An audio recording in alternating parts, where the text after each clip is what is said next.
This is the first ever Africa Developments Index, Infrastructure Developments Index. Why the need for it? Why did you decide to come up with this index? Infrastructure is the most important thing that we should fix in Africa. There is a gap easily of something like $45 billion a year that goes unfunded. So it's very important that African countries must focus on infrastructure, improve it. Certainly that will take Africa to the next level. Africa spends something like, what Africa is required to spend per annum is something like 93 billion. We're only funding half of that. So the other half still needs to be funded. Hence the need to have an index to track the improvement in Africa's progress towards infrastructure, investment. Well, you said we need to fund the rest of that investment. Where is that coming from if it's not coming from Africans? Are we looking at foreign investors coming into Africa and developing our infrastructure? Absolutely. We're looking at foreign investors coming across to develop our infrastructure. There's a great opportunity right now, especially around the clean energy space, where, for instance, in geothermal technology, in electricity generation, there's a great opportunity in the Rift Valley in Kenya.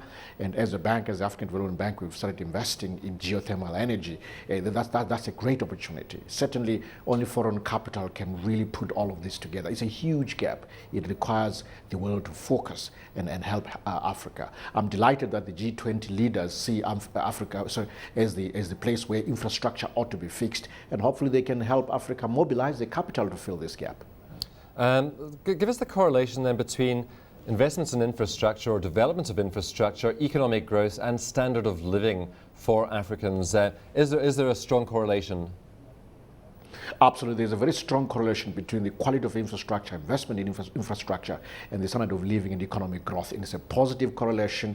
The more infrastructure there is, the more investment in infrastructure there is, the better the rate of growth. Because infrastructure plays both roles. It is a catalyst in its own right, creating jobs, but also it is a support structure for other industries that then grow off its back. So it plays both of those roles. Certainly poverty reducing. 40% of fresh produce by rural farmers in Africa is lost between the farm and the market. It just doesn't get delivered. So just by improving rural road infrastructure, we improve agricultural incomes by at least 40%.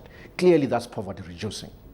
Well, you've put together a table, Africa Infrastructure Development Index, and interesting to note, over the past 4 years, the same 10 countries occupy the top 10 slots, and the top 3 slots for all 4 years, Seychelles, Mauritius and South Africa. Is it concerning to you that we're not seeing other countries starting to move into that top 10 index? Absolutely, it's very concerning to us. We want to see other countries move up the index, show a bigger drive and focus on infrastructure, and not just South Africa, Tunisia, or Mauritius or Seychelles. But of course, this speaks to the policies that these countries have consistently followed in prioritizing infrastructure. We know in South Africa, for instance, more needs to be done on infrastructure, but it is always been focused in producing, or rather developing high quality infrastructure in terms of global standards. But more needs to be done in other countries, especially in the fragile states. Places like Sierra Leone, Ivory Coast, more needs to be done in developing infrastructure. And is the onus on governments of those countries to go out there and court investments in this infrastructure? Absolutely, they should go out and court investors here. As a bank, we are focused on helping these countries develop their infrastructure development strategies, but also putting our own bank resources in there to catalyze, to make sure that we can crowd in others who can then put in more money. Well, you talked about the link between standard of living and infrastructure development and growth. How about a link between low productivity and infrastructural shortcomings? Is there a strong link between those two? There's clearly a link between productivity and infrastructure growth. The poorer the infrastructure, the lower the productivity, because productivity also has to do with the ability to put all the resources that are at the disposal of labor to good effect, to good use, to produce goods. So clearly, without a good infrastructure, whether it's telephony, internet, the road, productivity suffers. So certainly, infrastructure development is at the core of improving productivity in Africa. And where we see most of the growth in infrastructure, you mentioned clean energy or energy projects.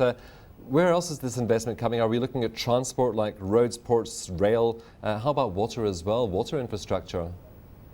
Absolutely. I mean, the water area needs focus.